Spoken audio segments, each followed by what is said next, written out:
Welcome back to the Zero Talks. Zero Talks के YouTube channel में एक बार आप सभी का फिर से स्वागत है। बस संडे है और आज हम लोग देखने वाले हैं एक लर्निंग वीडियो। लास्ट टाइम हमने आपको एसआईपी कैलकुलेटर, एसडब्ल्यूपी कैलकुलेटर के बारे में बताया था। आज उसी सीरीज का नेक्स्ट वीडियो है। आज हम लोग बात करेंगे म्यूचुअल फंड्स। जानेंगे म्यूचुअल फंड्स लेने से पहले क्या क्या चीजें देखनी होती हैं, कौन कौन से इंपॉर्टेंट पॉइंट को ध्यान में रखने चाहिए and which mutual funds are good.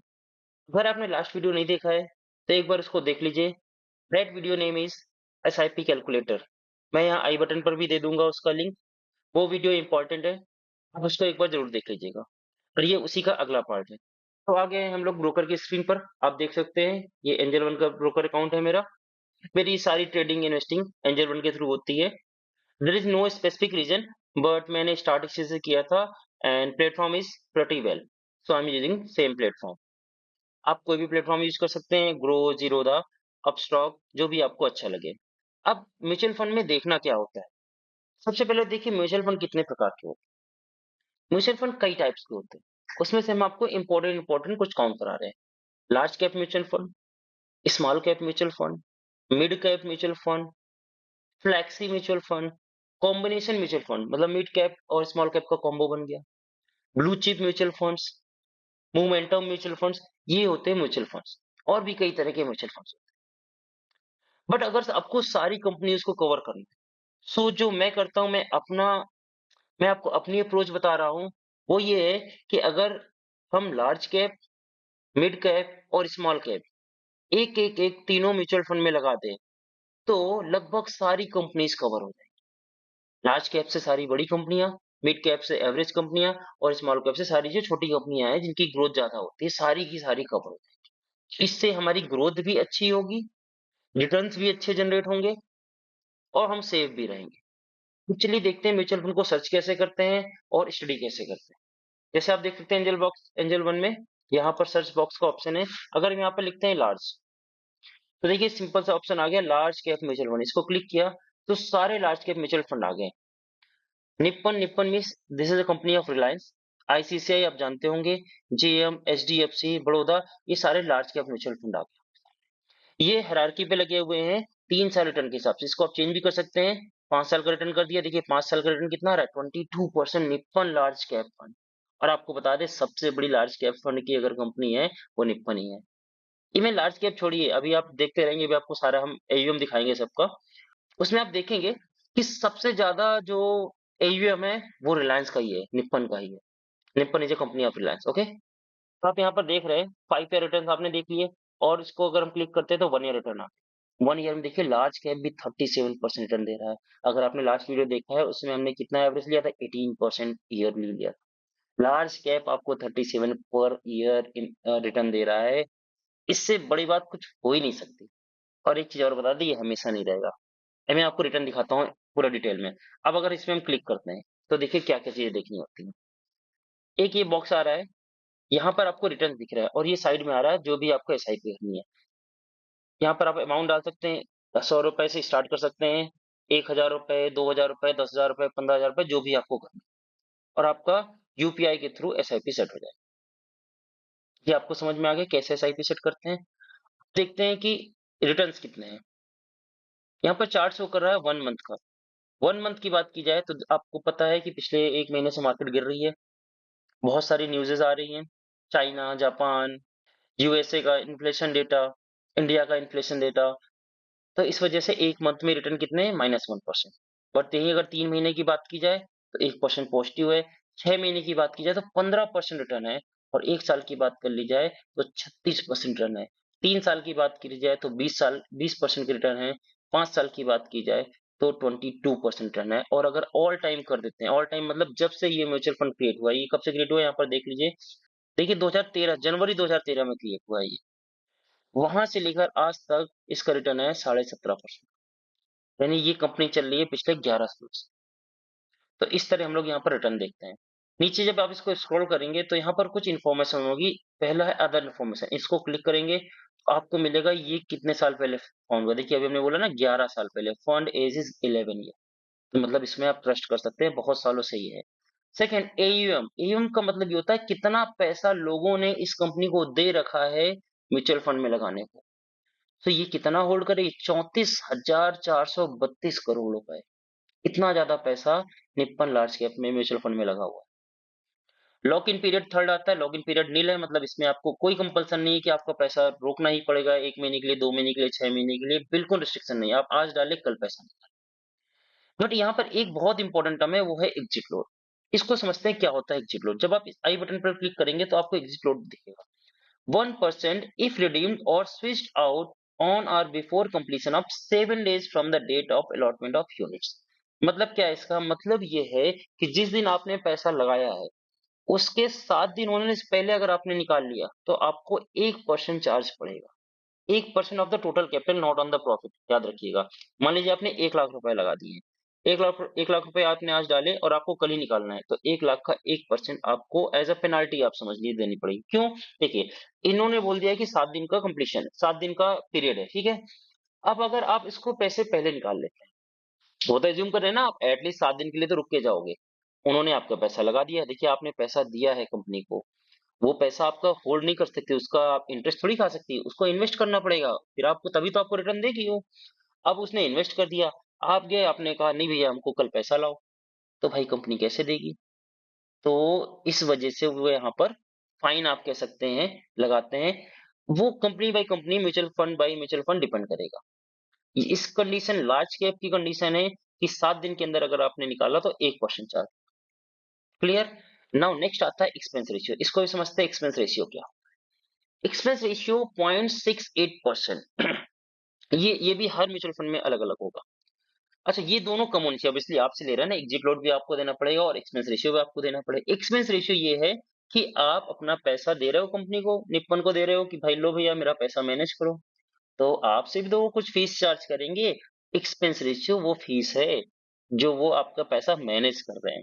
भाई उनको कुछ फीस तो चाहिए, उनको सैलरी देनी है अपने एम्प्लॉइज को, इतनी बड़ी कंपनी खोल के रखे हैं, बहुत सारे एम्प्लॉइज हैं और अलग अलग खर्चे हैं उनके कंपनी रन करने के लिए। तो खर्चे कहाँ से निकलेंगे? वो यही एक्सपेंस रेशियो है। 0.68 का परसेंट का मतलब हुआ अगर आप 1 लाख रुपए लगा दिए हैं तो कितना आपको रुपए लगेगा? 680 रुपए लगेगा चार्ज। परसेंटेज वाइज चलता है ये। मान लीजिए 1,000 रुपए आपने लगाए हैं तो मात्र 6 रुपए 8 पैसे ही जाएंगे। ठीक है, तो मतलब अगर आप इस तरह देखोगे तो लगेगा बहुत कम है, 1,000 रुपए में 6 रुपए 8 पैसे, 6 रुपए 80 पैसे। बट ये जितना कम हो उतना अच्छा है। अभी आप म्यूचुअल फंड और भी देखेंगे उसमें 0.15 आएगा, 0.2 आएगा। मतलब 1,000 रुपए आप लगा रहे हो उसमें मात्र 2 रुपए देना है। बट आप ये समझ रहे हो इनका एवीएम कितना है? 34,000 करोड़। 34,000 करोड़ का 0.68% इनको मिल रहा है ईयरली, साल का। अब आप निकाल, मान लीजिए ये 1% होता तो 1% इसका कितना हो जाएगा? अब आप देखिए इससे अगर लास्ट के 2 डिजिट हटा दें तो 344 करोड़ आ जाएगा। यानी एक साल में 344 करोड़ रुपए तो वो फीस चार्ज कर रही है लोगों से। 1% के हिसाब से उसको कम कर दीजिए, 344 नहीं होगा तो 250 आ जाएगा, ठीक है। 250 करोड़ रुपए ये कंपनी की इनकम हो रही है, इसके थ्रू कंपनी रन कर रही है। अब आपको एक्सपेंस रेशियो समझ में आ गया, एक्सपेंस रेशियो क्या होता है, जितना कम होगा उतनी अच्छी बात है। Now tax implications. टैक्स क्या होता है? देखिए ये टैक्स म्यूचुअल फंड की बात कर लें, इन्वेस्टिंग इन द मार्केट की बात कर लें, ट्रेडिंग की बात कर लें, आपको टैक्स तो देने हैं। अब अभी का टैक्स रूल क्या चल रहा है वो यहाँ पर लिखा हुआ आपको बता देते हैं। विद इन 1 ईयर अगर आपने म्यूचुअल फंड को ब्रेक किया तो आपके प्रॉफिट पर 20% लगेगा। प्रॉफिट पर, इस बार टोटल कैपिटल पर नहीं लगेगा। लेट सपोज आपने 1 लाख रुपए लगाए, 1 लाख रुपए 1 साल बन गए, 1 साल बाद आपके बन गए 1,20,000, तो 20,000 रुपए आपको प्रॉफिट हुआ। उस 20,000 पर 20% आपको टैक्स देना पड़ेगा। तो 20,000 का 20% कितना आ जाएगा? 4,000 रुपए। तो 4,000 रुपए सरकार ले जाएगी आपसे एज एन इनकम टैक्स। ये इनकम टैक्स है, जब आप आईटीआर फाइल करते हो उस समय ये फिर करना पड़ेगा आपको। और यही अगर आप 1 साल की बात करते हो, 1 साल की बात करते हो तो टैक्स है 12.5% का। और उसमें भी एक कंडीशन है कि 1,25,00,000 रुपए तक तो छूट है। मतलब अगर प्रॉफिट आपका 1,25,00,000 से ज्यादा का है, लेट सपोज आपने म्यूचुअल फंड होल्ड कर लिया, जैसे हमने आपको लास्ट वीडियो में बताया था, अगर आपने 10 साल होल्ड कर लिया तो आपको प्रॉफिट कहीं 30-40 लाख दिखने लगेगा। तो 1,25,00,000 रुपए तक तो कोई टैक्स नहीं पड़ेगा, लेकिन उसके ऊपर जितना भी प्रॉफिट होगा उस पर 12.5% का टैक्स पड़ेगा। तो आपको ये भी समझ में आ गया टैक्स इम्प्लीकेशंस क्या होते हैं। आइए नीचे चलते हैं, फंड मैनेजर की बात करते हैं। यहाँ पर फंड मैनेजर का नाम दिया होगा इसके बारे में आप गूगल कर सकते हैं कि भाई ये बंदा कैसा है, कितने सालों से इस फील्ड पर है। ऑब्वियसली जब आप किसी कंपनी में नौकरी करते हो, तो एक्सपीरियंस बंदा रखते हैं ना, तो वैसे ही यहाँ पर इनके बारे में आप रीड कर सकते हो कि कितने सालों से ये 2018 से निपुण को मैनेज कर रहे हैं। 6 साल से ये निपुण को मैनेज कर रहे हैं, शैलेश राजवार, ठीक है? उसके पहले कौन था, ये सारा गूगल कर सकते हो। हालाँकि आप अगर आप जानते हो कि कौन बंदा अच्छा है, तब तो बेस्ट है, और नहीं तो ये ज़्यादा आपके लिए खास नहीं। अब चलते हैं, नेक्स्ट आता है इसमें इम्पोर्टेंट। देखिए अगर रिस्क रेटिंग देखेंगे तो हर समय इसमें हाई रिस्क दिखेगा, तो ये खास नहीं है। आप देखिए फंड होल्डिंग, ठीक है? Fund holding is important. जब आप फंड होल्डिंग खोलते हैं तो यहाँ पर दो तरह के ऑप्शन आते हैं। एक होता है होल्डिंग बाय सेक्टर वाइज, कि बैंक सेक्टर में कितना लगा है, आईटी सेक्टर में कितना लगा है, एफएमसीजी में कितना लगा है, पावर में कितना लगा है, पेट्रोलियम, देन फाइनेंस, ये सारे गिवन है। और अगर ये टॉप होल्डिंग बात करें तो कंपनी वाइज आ जाएगा। ठीक है, एचडीएफसी बैंक सबसे ज्यादा पैसा लार्ज कैप फंड में निपन ने लगा रखा है, एचडीएफसी 9.5%। यानी अगर 10% मान लेते हैं तो 34,000 करोड़, अभी आपने एयूएम देखा है इनका, 34,000 करोड़ का 10% हो जाएगा करीब करीब 3,400 करोड़। 3,400 करोड़ तो इन्होंने सिर्फ एचडीएफसी बैंक में लगा रखा है। फिर आईसीआईसीआई बैंक में लगा रखा है 6%, रिलायंस में लगा रखा है 5%, आईटीसी में लगा रखा है। ये सारी लार्ज कैप कंपनी आप जान देख सकते हैं, यहाँ से आप देख सकते हैं। अब सारी कंपनी भी निकाली लीजिए, नीचे कितनी, नीचे आगे बढ़ते हैं, टीसीएस हो गया, Bajaj finance, NTPC, ट्रेप्स, Maruti Suzuki, HCL, doctor Reddy, Zomato. Zomato भी देखिए लार्ज कैप में आ चुकी है, 1.28%। अब कितना कम लगाया है, जितने मतलब कम सेफ होंगे उनमें कम लगाएंगे। एसबीआई इंश्योरेंस में 1% लगाया, ऊपर एसबीआई बैंक था वो अलग था, ठीक है? और नीचे ऐसे बढ़ते जाएंगे, एबीबी इंडिया 0.01% भी लगा रहे हैं, डिलीवरी कुछ छोटे में भी लगा, आईआरसीटीसी ये तो बड़ा है, जी एंटरटेनमेंट भी लार्ज कैप कंपनी है, 0.2%। तो ये पूरी कंपनियों के नाम आ गए, इन्होंने कहाँ कहाँ पर कितना पैसा लगाया हुआ है। ऐसे आप देख सकते हैं कंपनीज के नेम भी। आपको पता रहना चाहिए ना आपका पैसा कहाँ लग रहा है, तो इन कंपनीज में लग रहा है। सोचिए आपने एक म्यूचुअल फंड खरीदा और आपकी कितनी कंपनी से पैसे लग, करीब करीब 50 कंपनियां यहाँ पर लिखी है। आप आराम से पढ़ सकते हैं सर्च करके कितनी कंपनी है, ठीक है? अब इसके बाद नीचे अगर चलते हैं, बस इतनी चीज जरूरी होती है, बाकी चीजें एक्स्ट्रा है कि सिमिलर फंड्स इस तरह के कितने, आईसीआईसीआई ब्लू चिप फंड है, सिमिलर है, कितना ही रिटर्न दे रहा है लगभग लगभग। और यहाँ पर अदर फंड्स है, निपन के कितने रन कर रहे हैं, स्मॉल कैप होगा, मिड कैप होगा, all the funds. So important information क्या थी इसमें, सबसे इंपॉर्टेंट था आपका ये फर्स्ट, अदर इन्फॉर्मेशन, जहां पर आपको पता चलता है एवं कितना है, कितने सालों से म्यूचुअल फंड रन कर रहा है, एग्जिट लोड कितना है, और एक्सपेंस रेशियो कितना है। ये पांचों चीज इंपॉर्टेंट है, first 5 things, okay? Second important है कि किस कंपनी में आपका पैसा लगा हुआ है, ये आपको। तो इतनी सारी डिटेल्स हैं जो आपको किसी म्यूचुअल फंड में एसआईपी शुरू करने से पहले देखनी चाहिए। आइए इसका कंपेयर करते हैं किसी दूसरी कंपनी के साथ। अब अगर हम चलते दोबारा लिखते हैं large cap fund, large cap mutual fund, और सेकंड में ले लेते हैं आईसीआईसीआई का ब्लू चिप फंड। अब आपको थोड़ा एक अंदाजा बदल जाएगा। आईसीआईसीआई की अगर 5 साल की बात करें तो 21% का है, और अगर ऑल टाइम की बात करें तो 17.05%। निपन का कितना था, 17.54%। तो निपन का ज्यादा रिटर्न है ऑब्वियसली, तभी वो नंबर 1 में है, ये नंबर 2 में है। देखिए यहाँ पर लिखा भी है, रैंकिंग भी लिखी हुई है। इनके एवीएम की बात करें, अदर इन्फॉर्मेशन अगर हम ओपन करते हैं तो एवीएम देखिए कितना है, 66,000 करोड़। मतलब निपन से भी ज्यादा पैसा है इनके पास। ये भी 11 साल से रन कर रही है। एग्जिट लोड की बात कर ली जाए, exit load if amount sought to be redeemed और switch out invested for the period up to 1 year from the date of allotment. अब देखिए हमने आपको क्या बोला था, हर कंपनी वाइज ये चेंज हो जाएगा। अगर आपने इस फंड में पैसा लगाया और 1 साल से पैसा पहले निकाल लिया, तो आपको 1% देना पड़ेगा अपना टोटल अमाउंट का। अगर 1 लाख लगा दिया है तो 1,000 रुपए आपको एज अ पेनाल्टी देनी पड़ेगी। और एक्सपेंस रेशियो की अगर बात कर लिया तो एक्सपेंस रेशियो भी इसका ज्यादा है, 0.87%। यानी 1 लाख में कितना हो जाएगा आपका, 870 रुपए, और 1,000 में कितना हो जाएगा, 8 रुपए 70 पैसा। जबकि निपन में कितना था, 6 रुपए 80 पैसा था। तो उसका एक्सपेंस रेशियो कम है, और एग्जिट लोड भी उसमें केवल 7 दिन का है, केवल लिमिट भी। नीचे आएंगे तो जब आप फंड होल्डिंग देखेंगे, लार्ज कैप है तो फंड होल्डिंग लगभग इक्वल रहेंगी। लेकिन हाँ, अलग अलग फंड है तो डिपेंड करता है कितना। इन्होंने ट्रस्ट में ज्यादा लगा रखा है, आईसीआईसीआई में उससे कम, थर्ड में एचडीएफसी। ये देख रहे हैं आप, अब आपको समझ में आ गया होगा इन दोनों में डिफरेंस का। तो इस इतनी रिसर्च करनी होती है आपको किसी फंड में जाने। अब हमने बोला ना आपको 3 फंड में लगा दिए, एक लार्ज, लार्ज में आप देख सकते हैं इतनी सारी कंपनी, जो भी आपको बेस्ट लगे चूज कर। मेरी पर्सनल अगर आप हमसे पूछेंगे हमने किस में लगाया, तो हमने निप्पन में लगा रखा है। सेकंड अगर बात कर लीजिए मिड कैप में कौन सी कंपनी स्टॉक में चल रही है, अगर मिड कैप हमने सर्च कर दिया यहाँ पर, मोतीलाल ओसवाल फिलहाल इस सबसे टॉप में चल रहा है, और सेकंड में है क्वांट मिड कैप। जिस समय हमने इन्वेस्टिंग चालू की थी उस समय क्वांट टॉप में हुआ करता था। अब रिटर्न्स देखिए यहाँ पर, अगर देखते हैं 5 साल के रिटर्न में मोतीलाल ओसवाल का 35% रिटर्न है, क्वांट्स का 37% का रिटर्न है। 1 ईयर रिटर्न की बात करेंगे तो मोतीलाल ओसवाल ने फार बेटर परफॉर्म किया है, 72% के ह्यूज रिटर्न दिए और मिड कैप में क्वांट्स ने 44% के रिटर्न दिए। नीचे भी और सारे हैं, बस हम टॉप 2 की कंपेयर कर रहे हैं आपके सामने। अब आप याद कर सकते हैं लार्ज कैप का रिटर्न कितना था 1 साल का, 37% था और वहीं मिड कैप कितना दे रहा है? अगर आप ये मान लीजिए एवरेज मान लीजिए 40-44% का रिटर्न आ रहा है आपके पास, छोटा वाला भी अगर ले लिया जाए। मोतीलाल ओसवाल होता तो 72% का रिटर्न था और वहीं 3 साल के रिटर्न की बात की लीजिए तो 35%। इसके अंदर भी चलते कोई एक देख लेते हैं, चलिए मोतीलाल ओसवाल को देख लेते हैं। मोतीलाल ओसवाल की हालाँकि रैंकिंग सेकंड है। ये अभी बिल्कुल रिसेंट कुछ 6 महीने से टॉप में आया है। इसके पहले टॉप में क्वांट्स ही था। क्वांट्स की आपको रैंकिंग दिखा दें अगर हम वापस सर्च करते हैं आपको mid cap fund, mid cap mutual fund और इसमें अगर आप क्वांट्स की रैंकिंग देखें तो रैंकिंग इज़ 1 और मेरी एसआईपी क्वांट्स में ही। इनका देख लेते हैं क्वांट्स कितना रुपए मैनेज कर रहे हैं। रिटर्न्स देख लेते हैं 3 सालों के 27% है, 5 सालों के 37% का रिटर्न है और ऑल टाइम का 20% रिटर्न है। तो निप्पन का ऑल टाइम कितना था? 17% था। इसका कितना है? 20% है। अदर इन्फॉर्मेशन में चलते हैं और देखते हैं इनका कितना पैसा ये मैनेज कर रहे हैं। 9,000 करोड़ रुपए करीब मैनेज कर रहे हैं। 11 साल से ये भी है। एग्जिट लोड 0.5% है। 1% नहीं, लास्ट म्यूचुअल फंड में 1% था। बट इनका टाइमिंग देख लेते हैं, टाइमिंग कितना है? Redemption with in 90 days. अगर आपने 90 डेज के पहले निकाला तो ये पेनाल्टी पड़ेगी। 90 डेज यानी 3 महीने के लिए इसमें रिस्ट्रिक्शन है। ठीक है। एक्सपेंस रेशियो की बात कर ली जाए तो 0.8% है, यानी कि थोड़ा-सा नॉर्मल है। ओके, ठीक-ठाक है।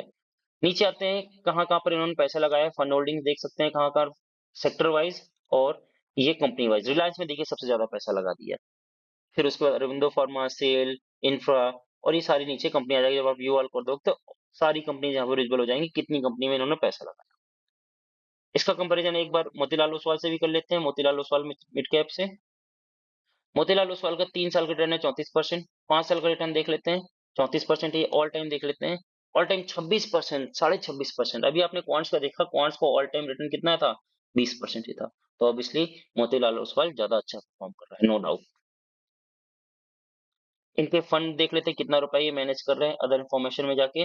10 साल से कंपनी चल रही है, 18,000 करोड़ मैनेज कर रहे हैं, यानी क्वांट से ज़्यादा मैनेज कर रहे हैं। एक्सपेंस रेशियो कितना है? 0.58 सेम है क्वांट्स के बराबर। एग्जिट लोड की टाइमिंग देख लेते हैं कितना है? 1 साल की देखिए टाइमिंग है। क्वांट्स की टाइमिंग कितनी थी? 90 दिन की थी। इनकी टाइमिंग 1 साल। अगर आपने 1 साल से पहले पैसा निकाल लिया तो 1% चार्ज करेंगे आप और सिमिलर आप नीचे जाके कंपनी भी देख सकते हैं। लास्ट बात कर लेते हैं स्मॉल कैप की। स्मॉल कैप में कौन से टॉप में चल रहे हैं? Small cap mutual fund. Small cap की बात करी जाए तो निप्पन हो गया एंड क्वांट्स हो गया। इनके रिटर्न बहुत अच्छे रहते हैं। 3 ईयर हो गया, 5 ईयर में 38% एंड क्वांट्स की बात कर ले 49%। स्मॉल कैप में अभी भी क्वांट्स ही टॉप कर रहा है। अभी आपको अंदर रिटर्न दिखाएँगे तब आपको पता चलेगा। देखिए क्वांट्स की बात करते हैं, देखिए #1 रेटिंग क्वांट्स की 1 चल रही है। 5 सालों की बात कर ली जाए तो 49% रिटर्न है। ऑल टाइम की बात करें तो 20%। एक्चुअली क्वांट्स ने ना ये देखिए आप यहाँ देख रहे हैं 2020 के बाद से रफ्तार पकड़ी। इसके पहले ही बिल्कुल ठप था। यही होता है कि कौन है इनका इस समय मैनेजर। जब मैनेजर नीचे आया था ना, आपने देखा था फंड मैनेजर कौन है? तो ये संजीव शर्मा सर हैं, 2018 से मैनेज कर रहे हैं और तभी से ये रन करना शुरू हो गया। 18 से 20 उतना अच्छा रन नहीं किया, लेकिन इसके बाद से देखिए कितनी अच्छी से ग्रोथ पकड़ी है। तो इस समय क्वांट्स का गोल्डन पीरियड चल रहा है, अभी का, आगे का नहीं बता सकते क्या है। तो यही रिसर्च करनी होती है। स्मॉल कैप में अगर बात करी जाए कितना रुपए मैनेज कर रहे हैं? 26,000 करोड़ रुपए मैनेज कर रहे हैं। लॉक एग्जिट लोड की बात कर ली जाए 1% है, 1 साल की लिमिट है यहाँ पर। और एक्सपेंस रेशियो की बात की जाए तो 0.64% का एक्सपेंस रेशियो। वहीं अगर स्मॉल कैप में दूसरी कंपनी अगर हम बात करें, निप्पन की बात कर लेते हैं। निप्पन कितना दे रहा है? Small cap mutual fund search किया, निप्पन नंबर 1 में दिख रहा था आपको, इसके बारे में भी देख लेते हैं। ये चौथे नंबर की है, हालांकि रिटर्न इसके रिसेंट रिटर्न ज्यादा हो गए होंगे, इस वजह से ये टॉप में आ गई। बट ऑल टाइम की बेस्ट होता है ऑल टाइम देखिए, क्योंकि आपको लंबे समय तक होल्ड करना है ना। देखिए ऑल टाइम में 27% का निप्पन दे रहा है। ऑब्वियसली बेटर है, क्वांट से ज्यादा बेटर है। अगर इन्फॉर्मेशन की बात की जाए, 65,000 करोड़ का एयूएम है, इतना ज्यादा पैसा मैनेज कर रहा है। तो नो डाउट निप्पन क्वांट से ज्यादा मैनेज कर रहा है और अच्छा परफॉर्म कर रहा है। एग्जिट लोड की बात कर ली जाए कितना है? एग्जिट लोड 1% है, 1 साल का। 1 साल से पहले अगर आपने निकाला तो 1% का आपको पेनल्टी देनी पड़ेगी। एक्सपेंस रेशियो की बात कर ली जाए तो 0.65% एक्सपेंस रेशियो है। और फंड होल्डिंग देख लीजिए कहाँ पर इन्होंने पैसा लगाया हुआ है। ट्रेप्स, एचडीएफसी बैंक। अच्छा, ये एक चीज आपको बता दें, स्मॉल कैप अब आप बोलोगे सर एचडीएफसी बैंक कैसे आ गया? देखिए ऐसा नहीं होता, स्मॉल कैप बिल्कुल छोटी छोटी कंपनी में पैसा लगा दे। 62,000 करोड़ रुपए उनके पास पड़े हैं। आप क्या चाह रहे हो वो सारा रिस्की कंपनी में पैसा डाल दे स्मॉल कैप के नाम पर? ऐसा नहीं होता है। अगर सारा रिस्क कंपनी में डाल देंगे और पैसा डूब गया, तो आप ही लोग उनको गाली दोगे, आप ही लोग उनको मारोगे। तो वो लोग सेफ्टी के लिए अच्छी कंपनी में भी पैसा लगाते हैं। हाँ, ज़्यादातर पैसा उनका नीचे रहेगा। देखिए, ये सारी जो छोटी कंपनीज़ हैं, उनमें वो 1-1% लगाए हुए हैं। देखिए, 1-1-1-1-1-1 ऐसे करके वो बहुत सारी कंपनियों में लगा देंगे। कम से कम नहीं तो 300 कंपनियों में लगाया होगा इन्होंने। स्मॉल कैप में बहुत कंपनी में पैसा लगाना पड़ता है, क्योंकि अगर आपने कहीं कम कंपनी में पैसा लगाया और कंपनी डूब गई, तो आपका पूरा पैसा डूब जाएगा। तो इसकी अगर लिस्ट निकालोगे तो 250-300 कंपनियाँ निकलेंगी। इन्होंने सेफ्टी के लिए कुछ 5-10 अच्छी कंपनियाँ ऊपर की पकड़ ली हैं और उसमें ज़्यादा नहीं, 5 से 10% रुपए अच्छी कंपनियों में भी लगा के रखे हैं, जिससे कि थोड़ा उनको सेफ्टी भी मिलती है। तो इतनी चीज़ें देखनी होती है म्यूचुअल फंड में इन्वेस्ट करने से। हमने आपको बता दिया मेरे क्या हमने कहाँ-कहाँ पर लगाया हुआ है। कुछ सजेशन नहीं दे रहे हैं कि कौन-सा है, बेस्ट आप अपने आप चूज़ कर सकते हो रिटर्न वाइज़। बेस्ट है आप यहाँ पर जाइए, अपना होराइज़न देखिए कि आप कितने लंबे समय तक होल्ड करने वाले हैं। 5 साल तक तो 5 साल का रिटर्न देख लीजिए, 3 साल तक तो 3 साल का, ऑल टाइम देखिए। एंड आपको हमने एसआईपी की पावर तो बताई थी। एसआईपी तो असली परफ़ॉर्म करती है जब आप उसको कम से कम 10, 15, 20 सालों के लिए होल्ड करते हैं। 3 साल, 5 साल में आपको मज़ा नहीं आएगा। 5 साल में आपका पैसा डबल हो सकता है एसआईपी के थ्रू। बट डबल में वो मज़ा कहाँ है जब आपको 100-100 गुना पैसा हो। अगर करोड़ों की आप देख रहे हैं, करोड़ों के सपने देख रहे हैं, तो फिर ये डबल 5 लाख लगाकर 10 लाख रुपए निकालने में क्या मज़ा आएगा? समझ रहे हैं आप बात को? तो ये होता है। तो ये था आज का लर्निंग वीडियो। इसमें हमने आपको बताया म्यूचुअल फंड्स में क्या-क्या चीज़ें आपको देखनी पड़ती हैं, रिटर्न्स कैसे देखे जाते हैं, एयूएम कैसे देखा जाता है, कंपनीज़ कैसे देखी जाती हैं और म्यूचुअल फंड में पैसा कैसे लगाया जाता है। अगर आपको कोई डाउट हो, तो कमेंट सेक्शन में ज़रूर पूछिएगा। अगर कुछ भी रह गया होगा, तो उसके बारे में हम दोबारा एक वीडियो अपलोड। आई होप आपको वीडियो पसंद आया होगा। वीडियो पसंद आया हो, तो वीडियो को लाइक कर दीजिएगा। अगर आप चैनल पे नए हैं, तो चैनल को सब्सक्राइब कर दीजिए और इसे ज़्यादा से ज़्यादा लोगों के साथ शेयर करें। तो मिलते हैं अगले वीडियो में किसी नेक्स्ट टॉपिक के साथ। तब तक हँसते रहें, मुस्कुराते रहें, keep learning, keep growing. Bye bye.